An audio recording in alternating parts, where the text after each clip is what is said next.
ሰላም ጤና ይስጥልን ውድና የተከበራችሁ የዘኒውስ ቤተሰቦች በአዳዲስ ቪዲዮዎችና መረጃዎች ብቅ ብለናል። እስከ ቪዲዮ ፍጻሜ ድረስ ላይክና ሰብስክራይብ በማድረግ አብራችሁን ቆዩ። በአኩሪ አተር የውሸት ቡና ሲያመርት የነበረው ድርጅት በቁጥጥር ስር መዋሉም ተነገረ።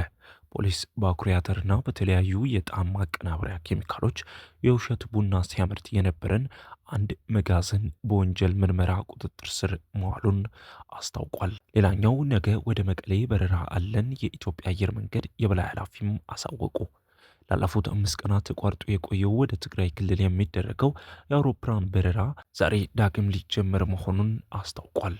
የመቀሌ አሉላ አበነጋ አውሮፕላን ማረፊያ ምንጮች ተቋርጦ የነበረው የበረራ አገልግሎት ዛሬ ማክሰኞ ጥር 26 2018 እንደሚጀምር መረጃዎች ወጥተዋል። ከሰሞኑን ቤታቸው የነበሩ ሰራተኞችም ወደ ስራቸው እንዲመለሱ እንደተነገራቸው ምንጮቹ አክለውም ተናግረዋል።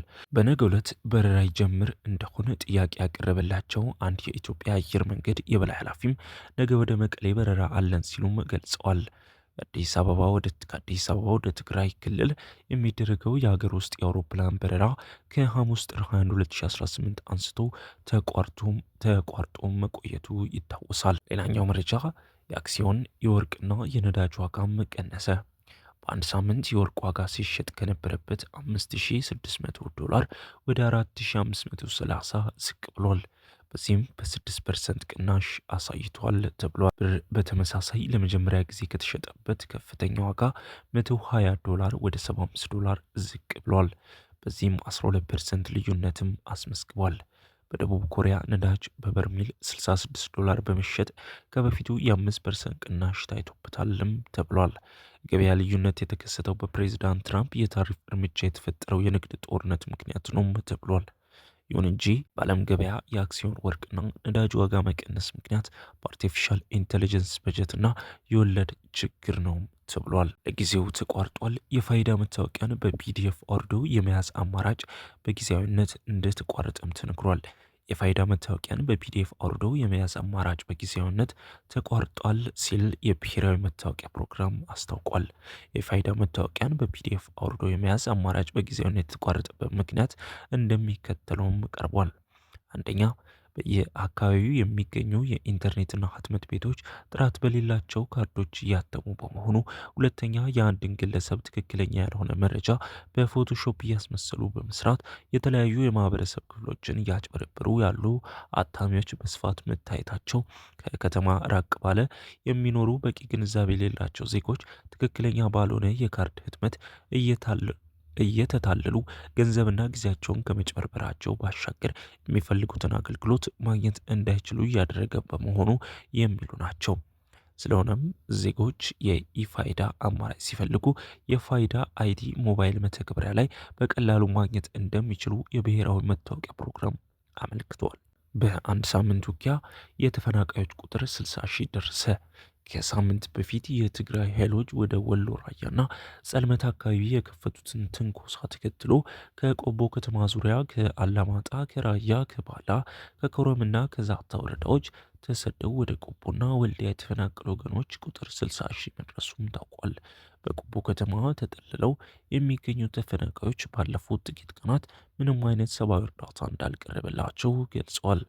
የሰሜን ወሎ ዞን የአደጋ መከላከልና ዝግጁነት ጽሕፈት ቤት በበኩሉ በአካባቢው ባለፈው ውጥረት ምክንያት ስለ ተፈናቃዮቹ ትክክለኛ መረጃ ለማግኘት መቸገሩን አስታውቋል። ወደ ዋጅራትና አካባቢው በኃይል ከቀናት በፊት ገብተው የነበሩ የትግራይ ኃይሎች በዛሬው ዕለት ወደ መቀሌ መመለሳቸው መመዝገቡ ይታወሳል። በጉልበት የሚሳካ ነገር የለም፣ ኮሎኔል ደሞዞ ዘውዱ አሳወቁ። የወልቃይት ጠገዴት ሰቲት ሁመራ ዞን ምክትል አስተዳዳሪና የሰላምና ጸጥታ መምሪያ ኃላፊ የሆኑት ኮሎኔል ደመቀ ዘውዱ በሁመራ በተካሄደው ህዝባዊ ሰልፍ ላይ ተገኝተው ንግግር አድርገዋል። በንግግራቸውም የህወሓት ጦር ሰባቂነትና ተስፋፊነት የሚወግዝ ነው ያሉት ኮሎኔል ደመቀ ዘውዱ የወልቃይት ጠገዴ ህዝብና አስተዳደሩ ከፌዴራል መንግስት ጎን የቆሙ መሆናቸውን ገልጿል። ሰላም ለሁሉም አስፈላጊ ነው ሲሉ የገለጹት ኮሎኔል ደመቀ እኛ ሰላም እንጂ ጦርነት አንፈልግም ብለዋል። ጨምሮም የህወሓትን የጦርነት ሰበቃና ጸረ ሰላም እንቅስቃሴ መላው የኢትዮጵያ ህዝብ በአንድ ላይ ሊቃወመው እንደሚገባም አሳስቧል። ኮሎኔል ደመቀ በሰላም እንጂ በጉልበት የሚሳካ ነገር አይኖርም ሲሉ የተናገሩ ሲሆን ህወሓትና ጦርነት በቃ ሊባል ይገባል ብለዋል። ጠቅላይ ሚኒስትር አብይ አህመድ ዶክተሩ ውስጣቸው ችግሮቻቸውን ተረድተው መፍትሄ እንዲሰጡ በማመን የዞኑ ህዝብና አስተዳደር ከጎናቸው ይቆማል ሲሉም ገልጸዋል። ሌላኛው አስገራሚና አስደናቂ ዜና ተሰምቷል። ለአንድ ሴት ሁለት ሽምግልና ለአንዲት ወጣት ሴት ሁለት የተለያዩ ሽምግልና ቡድኖች በተመሳሳይ ቀን የወላጆች ቤት መገኘታቸው መነጋገሪያም ሆነ። ኖሮ ሬዲዮ እንዳገኘው መረጃ ከሆነ ለአንዲት ወጣት ሴት ሁለት የተለያዩ የሽምግልና ቡድኖች በተመሳሳይ ቀን የወላጆች ቤት በመገኘታቸው አካባቢውን መነጋገሪያ አድርጎታል። ክስተቱ የተጀመረው ጠዋት ላይ ሲሆን የመጀመሪያው ሽምግልና ቡድን በወላጆቹ ቤት ተገኝተው ጥያቄዎችን አቅርበዋል። ወላጆችም በቀረበው ጥያቄ ተስማምተው ልጃችንን ሰጥተናል በማለት ቡራኪያቸውን ሰጥተዋል።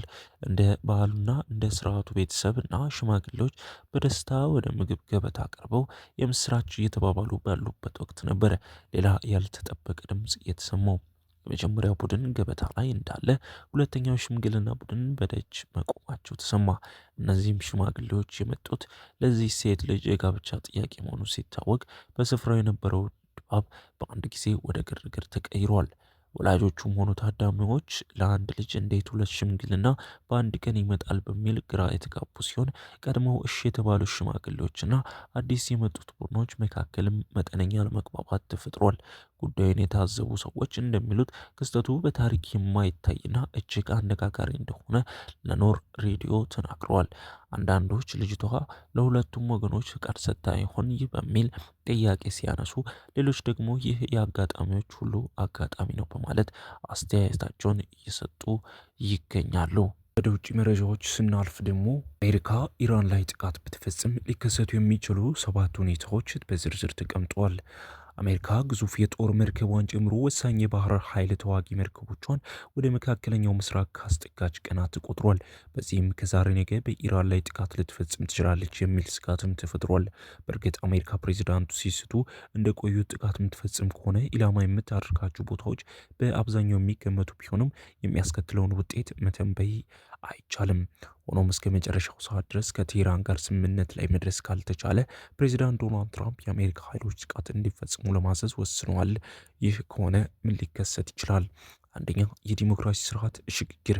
የአሜሪካ የአየር ባህር ኃይሎች የተወሰኑና የተለያዩ ኢላማዎች ላይ ብቻ ጥቃት ከፈጸሙ ኢራን ወደ ዲሞክራሲያዊ ስርዓት ልትሸጋገር ትችል ይሆናል። ይህ ሊሆን የሚችለው ግን ጥቃቱ የተወሰነ የኢራን እስላማዊ አብዮታዊ ዘብ ወታደሮችና በአብዮታዊ ዘቡ ስር የሚንቀሳቀሱ የባሲጅ ታጣቂዎች ወታደራዊ ይዞታዎች ላይ እንዲሁም በባላስቲክ ሚሳይሎች መተኮሻና ማከማቻ ቦታዎች እንዲሁም የኢራን የኒውክሌር ማዕከላት ላይ ብቻ ከተፈጸመ ነው። ምክንያት ከቀድሞኑ የተዳከመው አገዛዝ ወድቆ ኢራን ሌላውን ዓለም መቀላቀል ወደምትችልበት ትክክለኛ የዲሞክራሲ ስርዓት ልትሸጋገር ትችላለች። ይህ ብሩህ የሆነው መላምት ነው። ምክንያቱም የምዕራቡ ጦር በኢራቅና በሊቢያ ጣልቃ መግባቱ የዲሞክራሲያዊ ስርዓት ሽግግርን አላመጣም።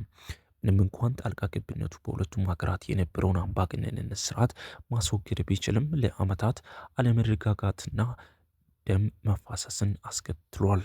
ሁለተኛ፣ አገዛዙ ይተርፋል፣ ፖሊሲዎች ግን ይሻሻላሉ የሚለው ይህ የቬንዙዌላ ሞዴል ሊባል ይችላል። በቅርቡ አሜሪካ በቬንዙዌላ ላይ የወሰደችው ፈጣንና ከባድ እርምጃ አገዛዙ እንዲቆይ ነገር ግን ፖሊሲዎች እንዲቀየሩም አድርጓል።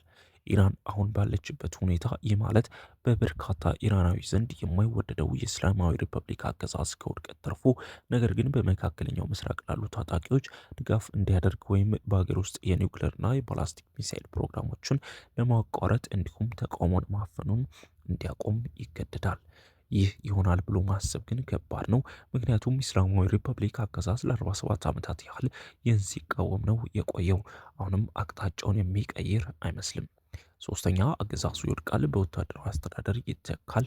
የብዙዎችን ሊሆን ይችላል ብለው የሚያስቡት ነው። አሁን ያለው አገዛዝ በብዙዎች ዘንድ የሚደገፍ አለመሆኑ እንዲሁም ለዓመታት በሀገሪቷ የተካሄደ ባሉ ተከታታይ ተቃዋሚዎች እየተዳከመ መጥቷል። ሆኖም አሁን ግዙፍና ሰፊ የደህንነት ስርዓት አለው። ተቃዋሚዎች አገዛዙን እስካሁን መገልበጥ ያልቻሉ ወቅትም ከጎናቸው የሚቆሙ የጸጥታ ኃይሎች ባለመኖራቸው ነው። እነዚህ ታማኝ የሆኑ ኃይሎች በተቃዋሚዎች ላይ የሚጠቀሙት ጭካኔ የተሞላበትና ያልተገደበ ኃይል ምክንያት አገዛዙን ስልጣን ላይ እንዲቆይ አድርገውታል። በመሆኑም አሜሪካ ከምትፈጽመው ጥቃት በኋላ የሚፈጠረውን ግራ መጋባት ተከትሎ ኢራን በእስላማዊ አብዮታዊ ዘብ በተገነባ ጠንካራ ወታደራዊ አስተዳደር ትመራለች። አድማጭ ተመልካቾቻችን ለአሁኑ ያዝነው መረጃ እኚህን ይመስላሉ። እስከ ቪዲዮ ፍጻሜ ድረስ አብራችሁ ስለቆያችሁ እናመሰግናለን። ላይክና ሰብስክራይብን በማድረግ ቤተሰቡኑ መልካም ቆይታ